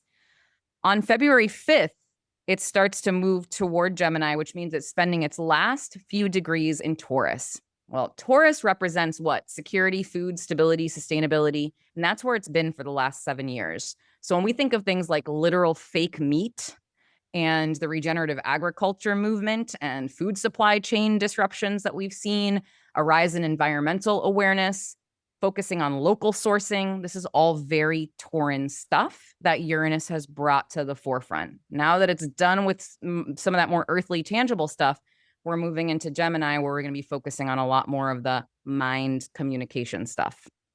One example I'll give also, it did enter Gemini earlier in July of this year and until November, and then it just retrograded back into Taurus. All of the aviation disruptions that we saw over the last handful of months, those were widely predicted by astrologers because Uranus rules the sky. And obviously, our systems are literally based on technology and communication. And so many times there were flight cancellations and all sorts of things that just shut down, stopped working, that caused chaos and cancellations and all these things. That was very like Uranus and Gemini.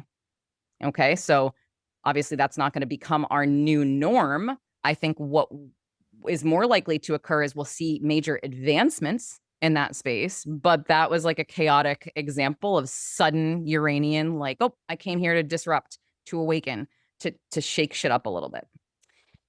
All right. So when Uranus enters Gemini, April 27th, 2026, Gemini, the sign of information, communication, networks, education, media, we're looking at like lightning fast, non-linear, more of that decentralizing energy and a lot more paradigm breaking. Okay. So if we look at Uranus and Gemini historical periods, we have World War II. Huge advances in aviation was like necessary, obviously, with what was going on. But there was that. There was in 1943, the development of the aqua lung, and Gemini rules the lungs. When I said earlier that Uranus rules the nervous system, I meant to say Aquarius. The sign is technically what rules certain body parts. We had radar and radio advancements, and then we had massive postal and intelligence network expansion during that time. Before that, we can pop onto 1858 to 1866 was previous time. You had the Pony Express was initiated, which was like rapid communication across the US, and the transatlantic telegraph cable. And you had a huge explosion of newspapers and literacy. And then even before that, you had the discovery of Uranus itself happened in 1781. This was just after the American Revolution. Again, Uranus was in Gemini when it was discovered, which was like its own groundbreaking thing. So to give a flavor of all the kinds of things that have happened through history, I don't know what's to come, but something cool and major. I also have been wondering, I'm like, back then there was also way less shit being like invented and happening. So it's like now that we have so much happening fast all the time and it's being spread, information far and wide as quickly as it does, like I've been looking at people saying predictions of like faster internet and like all these things. And I'm just like, God, it's like, we already have so much, like how much more? And apparently there's space for a lot more. I don't know if you guys have any thoughts about what this all could mean. But I, again, not making any like specific predictions. I just think it's fascinating to think what the hell else is gonna, but the AI falls under all of this, obviously, Joel. I feel like we're less aware of like groundbreaking inventions today because I'm sure there's so much probably constantly happening in the tech world that's just probably so complex and deep in the minutia of that understanding that it's not like someone, inventing the telephone or the radio or, whatever Right. it might be anymore. It feels like. Yeah. No, I totally agree. Because some of these other things that I'm going to mention a few more things that happened and that were invented that they were so major because there was nothing like that. And it's like, now it feels like there's so much. It's like, what more could there be? But somehow, like, the Jetsons hasn't completely come to life yet. So like maybe that's next. I don't know. All right. So now I want to start merging all of this together. So we've got Uranus, Pluto, we've talked about that. And Uranus and Pluto are going to be making this 120-degree trine, like I said. But every single time that Uranus and Pluto have been in relationship with each other as a conjunction right next to each other, opposition, square, something major has happened in that time frame, because that conjunction or that square, these aspects, they last, it depends on timing, but they might last about a year or a few years depending on how the retrogrades work. Here are some examples. All the way back to 1450, we have the invention of the Gutenberg printing press. We have, this is like inventor vibes. Uranus is huge inventor vibes. And then when we're looking at Gemini, Mercury, the mind, writing, communication, understanding, perception, we're seeing these things merge and come together. In 1595 to 1598, we had Kepler's sudden realization about planetary geometry and Galileo's early work that preceded him making the telescope. So this led to major leaps in cosmic understanding. In 1643 to 53, we had the English Civil War. We had this revolution of letter writing. And in fact, they used to call the servants that delivered messages little Mercuries, which I thought was really cute. And there was a huge rise of pamphlets and newspapers. And then in the early 1700s, we had the early Industrial Revolution, innovations, and mechanical automation. Also then, mid-1800s, we had the Communist Manifesto. We had huge extreme weather and crop failures, which I haven't really talked much about that, but there's a lot to do because Uranus is the sky god. There's a lot to think about, and because it was also just in Taurus, and that's Earth. If you think about some of the major flooding and things that we've had, fires, etc., that's all very much considered related to him. And if anything, we think fires are going to be more because we're moving from earth, water to fire and air. I don't know. I feel like there's always weather shit going on, and I'm not aware of, I feel like, the half of it, but that is said to be something that is majorly has to do with this as well. Besides that, the invention of the telephone also happened when Uranus was squaring Pluto back in 1876. So you get the idea. There's a shit ton of stuff. In the 60s, the microchip was invented. That was the hippie era. Lots of protesting, sit-ins. Like, think of like the Beatles cultural wave. And then lastly, 1969, the supposed moon landing, whether or not that happened. It was a huge leap in consciousness, right, for humanity. So these are the kinds of things that energy brings together. And the last one was 2011, the Arab Spring. And when we see how social media driven that was, bringing like the tech to the revolution and how quickly that then fell as that happened, that was like power to the people. Uranus and Aquarius is like sovereignty. We're taking it away from you, bringing it back to me. Was another great example. So if we look forward, some things that come to mind for me are like smart cities, right? Has been like in the conversation, question mark on that. What's going to happen there? That's very Uranus and Gemini, like efficient communication, efficient technology, and things being, Gemini is also about short-term travel, like things that are close by to you. So smart cities are one. When I think about like what's coming next for communication, like interstellar galactic communication, question mark, more channeling, more Well, I mean, sort of what comes to mind for me is like telepathy tapes.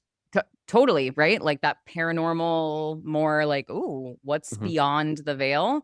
This is all very much Uranus and Gemini. And then when we look at that Neptunian influence too, it's interesting how that's going to sort of work in conjunction with and then move things forward. It's really fascinating. And shadow themes. I mentioned the nervous system, and I want to pause here for a moment because I think this is some of the most practical information anybody can take from this. I mean, I can list things all day long, and I think that that's cool to know those things, but there is a huge capacity for nervous system overload with all of this. You're feeling the frenetic energy, right? Like, whoa, there's a lot. And already people are saying they want less noise and want more like feet on the bare ground and want to get back to circadian rhythms and all these things. Our capacity within our nervous system is what we train it to be. If we put that effort there and we work with it. If not, we have the potential to go absolutely fucking crazy. So if I could give like any practical advice at all, it's like, if you choose to focus on the crazy shit, because crazy shit will go down, then that will be the reality that you create. And I think that most of your audience, I'm not going to say doesn't need to hear this, but like, it won't be novel, obviously. But this is like your big time reminder. Like, if you already get outside in the grass every morning, well, get out every afternoon too. If you already sun gaze for 20 minutes, do it for 40. Like, whatever you're doing, I would double down. That's my plan. And to just do it slower, to do it with more intention, because all of this fire and air, it's going to motivate us as needed if we use it that way, but it's going to take us the fuck over if we don't pay attention. So keeping ourselves grounded is going to be like numero uno priority for this time. Is that clear, gentlemen? It is clear. Okay, wonderful. I also want to mention that anybody who was born in 1981 to 1982, you will be experiencing your Uranus opposition here very soon. And when that occurs, this is like a major identity awakening. This is like, it happens around like ages 40 to 42-ish, depending. This is like, that midlife crisis, like gonna go out and buy the Ferrari or like lose my shit or gamble away, whatever it is that you're gonna do. It's because your soul is asking you, like Uranus is like knocking on the door to be like, yo, are you like really showing up the way that you as a sovereign being are meant to? And if you're not, then it's going to speak to you that way. And if you are, great, there'll probably still be opportunity for you to leap forward in some way. But So just 81 to 82, like if I was born in 1980, so like that's just yeah, your Uranus opposition, I could look it up. Your 80, so yours should have already happened, like cool. very in the last couple of years. Cool. Yeah. Yerasimos' midlife crisis was starting a podcast. Yeah, it was. I mean, you did pretty all right, man. Yeah. I'm riding the wave of this midlife crisis very well. I'll take it. Crushing it. I love it. All right. So the last kind of like finishing to synthesize the whole thing together, and as just sort of a summary, right? We've got Uranus trining Pluto in these air signs. Last time this happened was the 15th century Renaissance period, and this is really associated with breakthroughs and paradigm shifts. Because it's a trine, this is like a blossoming, kind of a smoother energy. And we should be looking at things like breakthroughs in consciousness, collective awakening, scientific discoveries, technological leaps, and just a massive creative awakening. Something I wrote here that I think I meant to maybe put somewhere else, but a quote that I got from somewhere, just AI can mimic, but it cannot create presence.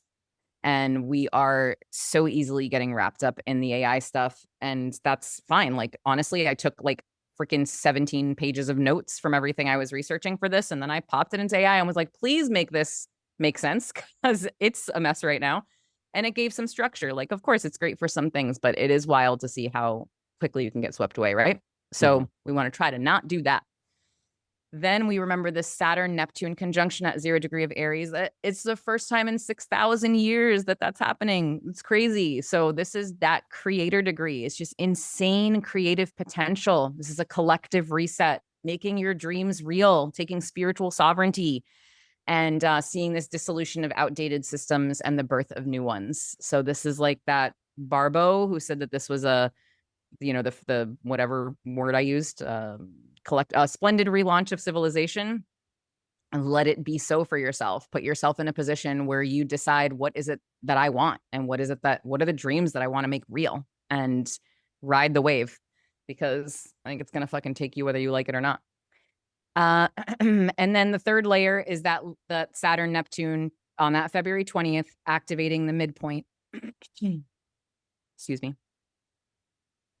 That midpoint again happens every 500 years, but has never happened at 0 degrees of Aries. So Saturn Neptune sitting just in between, perfectly in between Uranus and Pluto. It essentially is merging the energies of Uranus, Pluto, Saturn, Neptune. It's like a freaking, and I already used the word combustion, right? But it's like ready to explode. Everything I've talked about today, just this major moment. So it'll be really, really cool to see what actually happens. A couple of other quick things I just want to mention that are aligned, because it's always fun to see how other systems are aligned. I cannot speak to the shift happening in 2027 in human design, Gene Keys, the whole cross of planning, going to the cross of the sleeping phoenix. But like, there's a lot of talk about how this leads into that. And I'm interested to learn more. I don't know if you have any comments on that, Yerasimos, but a couple of other things to mention. Numerology, 2025 is a year 9. It is a year of completion. And we're looking at 2026 as a year 1, new beginnings. Perfectly aligns with everything we've talked about. We're also going from a snake year in the Chinese zodiac this year, shedding, transformation, regeneration, death and rebirth, into the fire horse. I don't actually know what element the snake was this year. Was it water snake? I'm a horse. I'm a dragon. Oh, I'm a nice. monkey. I'm a monkey. You totally are a monkey. Little Of monkey. course you are. I love monkeys. But we're going into a fire horse year, which is all about independence, rebellion, passion. Like, it's so cool to see how all these things sort of intertwine. And then there's all sorts of other shit going on. But I would say if you think like creative renaissance rebirth vibes, like that is what we're going into. And it's really like very cool. And not every year is like this astrologically, if I haven't made it abundantly clear that this particular configuration we spoke to today is extremely unique. So don't let it pass you by. Just if you've been sitting around eating ho-hos and ding dongs on your couch watching reruns of Downton Whoa, Abbey. Meli, Oh. chill. Ho-hos and ding-dongs. Come That on. shit got, Ho-hos and that ding-dongs. shit got Those- kinky very quickly. That you guys, stop it. Those are actual things. Lay's potato chips. Okay, I'll get a little bit less. I won't give you something to joke about. But if you have been just sitting around thinking like, what the fuck? Or maybe you haven't been thinking what the fuck, but you somehow are listening to this now, fucking, this is the time. Like, double down. Don't waste yourself. Don't waste the energy. Don't waste the potential. Because this shit is always happening anyway. And like, you will be able to look back retroactively and be like, whoa, that thing happened, or cool. But like, can you imagine how much more you could have done if you just paid a little bit of attention? And yeah, so that's all the general stuff I have to say. I do want people to really take this a step further and peek at their charts and see what it means for them. So I do have a very quick synthesis for the two of you, but I'll shut up for a moment and see if you have any questions, thoughts.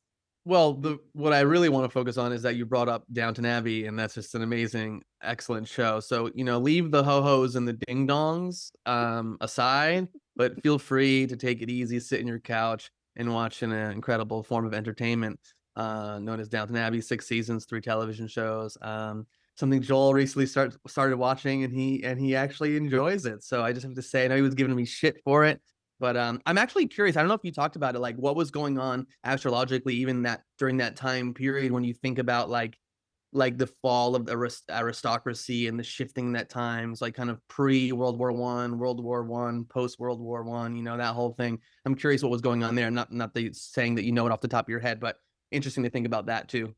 It is super. Yeah, there's so many things. I don't know all that off the top of my head. If I took a moment, I could at least figure out some of the major planets, the outer planets. But I have thought about doing a deeper dive into that, because I just finished Downton like last month or something. And you said 3 television shows. You meant movies. Sorry, 6. Yeah, so 6 seasons of a show and then 3 movies after the show. No spoilers, It's so please. good that no spoilers, please. no spoilers. Nothing to say. And I have anyone nothing. that watches, like, don't research things because there's spoilers everywhere. So just watch the show, okay? And it's easy. I mean, I really binged that because I enjoyed it thoroughly. And I don't like period shows, but I really enjoy it. I started watching it because of Maggie Smith, because she's amazing. the best. She's incredible in that show, and it's just ridiculous how amazing she is. But yes, a lot of people say they don't like period stuff, and I'm like, just watch Downton Abbey. It's different. It's amazing ensemble acting. And anyways, not to go off topic, but it's good entertainment is really can be very educational about the human spirit and human relationships. And No, totally. there's some pretty universal themes in that show that I think go pretty deep. Okay, if you're sitting on your couch with ho-hos, ding-dongs, and watching Beavis and Butthead, better? Yeah, that's better. Okay. You're welcome.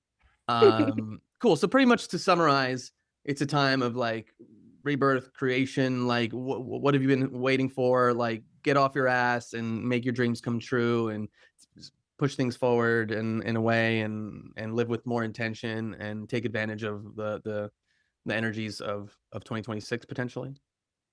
Feels like it's always that time.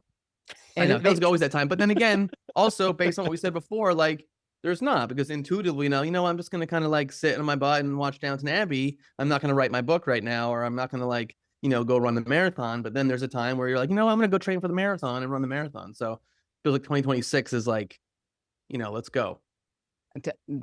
Yes. And we should also expect the unexpected outwardly. Like what is going to happen on the collective stage. Just be ready. Yeah. Hence, I'll be... Sorry. Huh? I was gonna say, hence why it's so important to do the inner work and to build capacity in your nervous system, because it allows you to respond more appropriately to life and the things that come at you. And so you can handle the kind of the resistance or handle the surprises much more consciously. Correct. I couldn't agree with Joel more. It's always the time to do all those things, because really don't sit around and wait for the stars. But when they're basically wanting to light the fire under your ass, not a bad time to utilize, that. All right, cool. Enough of the general stuff. Let's talk about me. Thanks. All right. So I'll start with Yerasimos. Thank you. Of course. So based on your rising sign, and you guys are, I'm going to send you guys. I'm so bored already.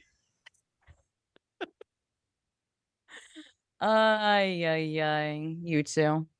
So I'm going to share a link with you that you're going to put in the show notes. So anybody could go grab this PDF that's going to give you an idea of, based on your rising sign, where to expect the impacts of these movements, specifically the Uranus and Neptune, because there's always too much going on. But based on everything we spoke about today, using your rising sign, we can see which houses in your chart are going to be most activated. So where can you expect to feel some of this energy more strongly? And Yerasimos, for you as a Libra rising, it's always important to remember, and if you don't know jack shit about your rising sign, or you don't even know it at all, you do need your birth time to figure that out. But what we know about Yerasimos as a Libra rising is that he has a deep desire for harmony in his life. Very good. Yes, that kind of harmony, sort of. But no, more so actually relational harmony, partnerships, and moving through life in partnership is so important to you. So it's a big part of how you see the world and how you move through life. And you're welcome, Joel. Now, what would you do without him, man? I mean, honestly. Okay. Continue. So as we move into this year, you've got a sort of a double scoop in that partnership area, because Aries rules your 7th house, which is the house of partnership and commitments. And that's where Neptune is going to be riding into. And then you've got Uranus and Gemini, which is your 9th house. And the 9th house is all about beliefs and learning and travel and philosophy and higher thinking.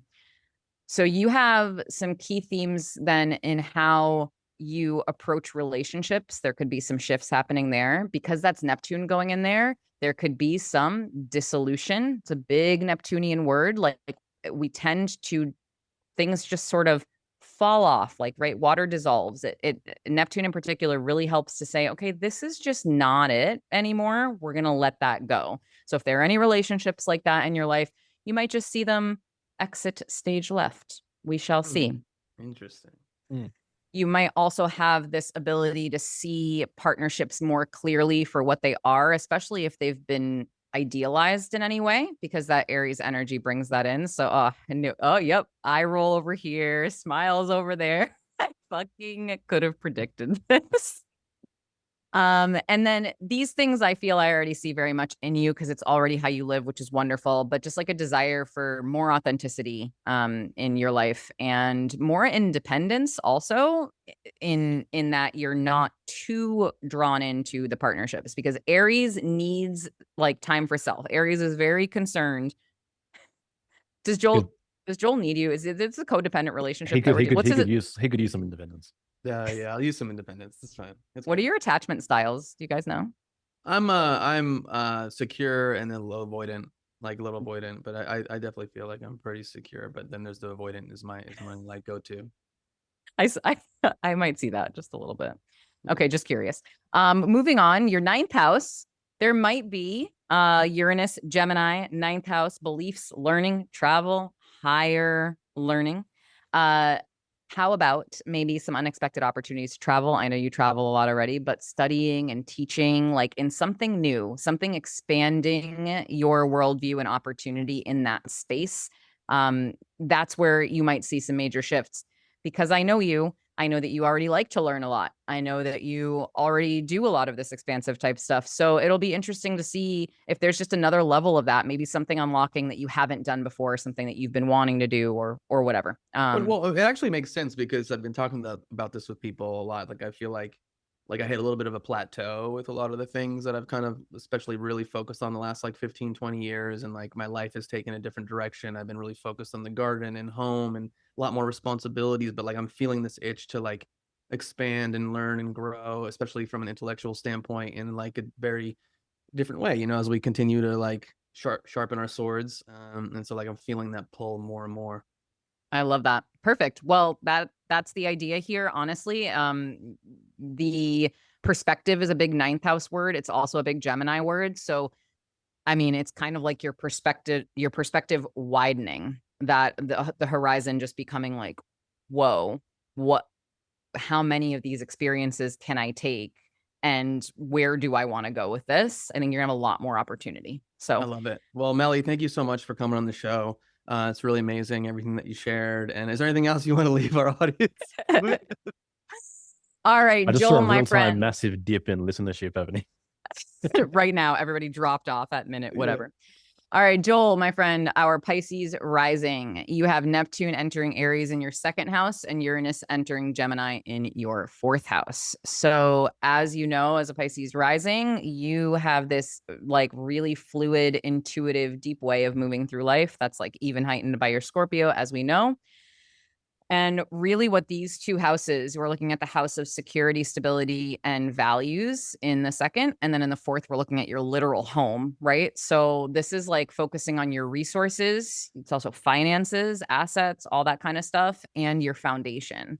So Neptune and Aries, this is like money, worth, values, right? So if there's an opportunity to redefine your relationship with security, shifts in how you earn or spending in alignment with your inner purpose, letting go of any outdated money stories, strengthening your boundaries around resources, and intuitive guidance around financial decisions. So this is really about aligning your values with who you're becoming. And so anything involving the tangible asset, cash, property, finances type stuff, and then the actual values behind it. What are you laughing at? He's taking notes. I was going like this. Oh, I missed that. Very, very good. Okay, and then Uranus and Gemini, your fourth house, home roots and foundation. So this, I mean, when we see Uranus making a transit in any house, this is where, again, we see major shifts. So this would not be a time where I'd be surprised to see somebody move from home or make a massive change to a different place completely, or have like massive changes in that fundamental family, or something to do with like not even as much necessarily your nuclear family as perhaps like your generations before, something sort of legacy related, if you will. And it can feel like a restlessness with your environment as well, with that home environment, like really a desire for change. So I don't know if that resonates at all, but maybe it will soon. You shall see.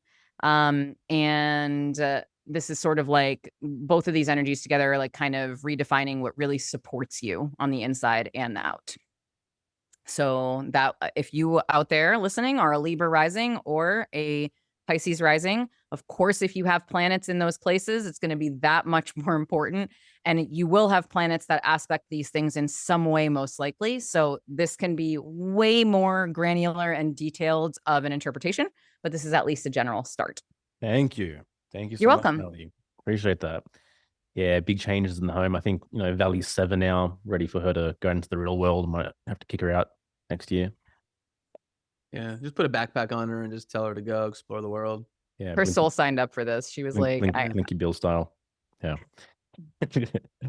Thank you so much, Meli. No, I appreciate that. That was very, very in-depth breakdown. And I'm sure people are getting value from that for sure. Meli, for those that don't know, hosts a monthly applied astrology call inside our community, Friends of the Truth. And she's very active in the Telegram group there too. Meli, what's your favorite thing about Friends of the Truth? Oh, I just Apart love from it. me, obviously. I mean, obviously. How do you do that? How do you roll your eyes? Oh no, I guess it's just like that, right? Okay, I guess I did it. My favorite thing about Friends of the Truth is that it is the most real and judgy space that I've ever been in with like that many people. I mean, I don't know if I've said this to you out loud before. I think I have, but there was one time, this was a couple months ago, that I think it was you, Joel, and Zara were going back and forth in the geopolitics about like, and I'm like never in the geopolitics channel because it's like really not my like vibe, but you guys were like really arguing. And I was like, oh, is this like a real fight? Like, what's going to happen? And then at the end, you're like, love you, sis. Thanks for giving me space to say what I wanted to say. And like, everything was fine. And I was like, God, that's the most refreshing. Like, that's all I want in my real relationships in life. So to have a community where that is literally the vibe, like you can say anything to anyone out into the like ethers and you're accepted. And People let each other be themselves as long as there's 100%. like respect and you're not like insulting and being rude. And I just find like that's who we attract, the people that can like to dance in different worlds and kind of have discernment and are emotionally mature and can have conversations and are okay with people thinking things that like they don't maybe fully align with. And it's like, cool, you do you. I love that for you. I'm gonna do me because I love that for me. You know what I mean? Precisely. Yep. It's a great place. And I absolutely love, even though we created our podcast from a place of just wanting to have a passion project, the three of us who started it are all Sagittarius risings and have like a deep desire to teach. And that's something that we really wanted to help people learn astrology because it's a lot more easy to learn and apply than it seems. And that's why I called the call named the call in Friends of the Truth Applied Astrology, because I really want people to learn how to apply it in their lives. And to have that opportunity to speak to everybody is something that I'm so grateful for. And if I'm being honest, that's one of my major favorite parts, obviously, too, that I have the opportunity to do that because it's just such a special way to connect with people. So I'm super grateful to you guys. Yeah. No, of course, we're grateful to you, and the application of it is so important. I feel like people can get lost in stuff that really don't doesn't really relate to their lives, and it's okay. You can allow like your curiosities and your imagination to go where it wants to go, but ultimately, like the things that you're learning, the things that you're taking in, like can you put them into action? Can you apply them to your life? Is there a practicality to them to a certain degree, of course, to move the needle forward in your life and your self-understanding and creating the life that you want? And we definitely share that value, so I appreciate it. 100%. Totally. I guess in closing, Meli, where would you like to direct our audience? Obviously, you have your own incredible podcast, Celestial Curiosities. But yeah, what else is on the table? Yeah, check us out. Would love to have you listen and be a part of that community that we're only just getting started, really. So Celestial Curiosities would be a primary place, especially if you're interested in astrology, of course. You can connect with me on Instagram. I'm literally always happy to like have a conversation and meet new people, especially if you're cool. If you're not, then stay the F out of my inbox. Just kidding. Okay, I'm not kidding though. And then honestly, my website is like it's doing its thing. I'm gonna go ahead and not share it yet because it's not where I would like it to be. So if you want to reach out to me directly, you can do so on Instagram and any of the links below. You can book a reading with me as well. And of course, you could join Friends of the Truth and connect with me and 125 other awesome people, and you too. Yeah. Ding True. dongs. Awesome Yeah, people and totally. two couple ding dongs. Yeah. Exactly. Yeah, there's a couple of words. So, Meli, I know you're Neubek, but what happened to Old Beck? Oh my Oh, god. that's really Oh my good. god. Are you a dad? Oh yes, you are. Like, We just I'm here, got I'm here all week. Meli, Biggie or Tupac? what? Biggie or Tupac? Oh, Biggie. I'm a Biggie girl all day. That's disgusting. This episode's not coming out. I'm actually that's it. I ruined it. I'm sorry. It's just you and I actually don't. I feel like we don't fully align on our rappers, which is okay. It's Listen, okay. in true rising Libra fashion, I like both of them, and I feel like it's I like an integration of the East and the West, and I value what they both brought to the table. Ew, stop. Please stop. I was actually a really big pun fan. Back in the day, if somebody asked me Biggie and Tupac, I would obnoxiously respond big pun. But Really? he doesn't actually No. like sit on the same level, so I know I can't really do that. Nice. Yeah. Yeah. Cool. Well, everyone, thanks for listening. That's it. Thank you so much. See you Appreciate next it. time. Yeah, we'll see you next time. Take care. Thank you so much for listening once again to another episode of Here for the Truth. We are all about trying to inspire you in as many ways as possible and from as many different angles, just to live as authentic as you possibly can.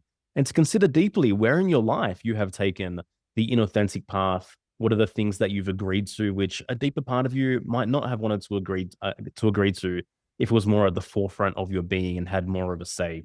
And this is really what it's been about for us since day one. And that's also why we created our 10-week self-guided program, Rise Above the Herd, which has been operating since 2022 and has changed over 100 lives and just continues to do its thing and have a massive impact in the world.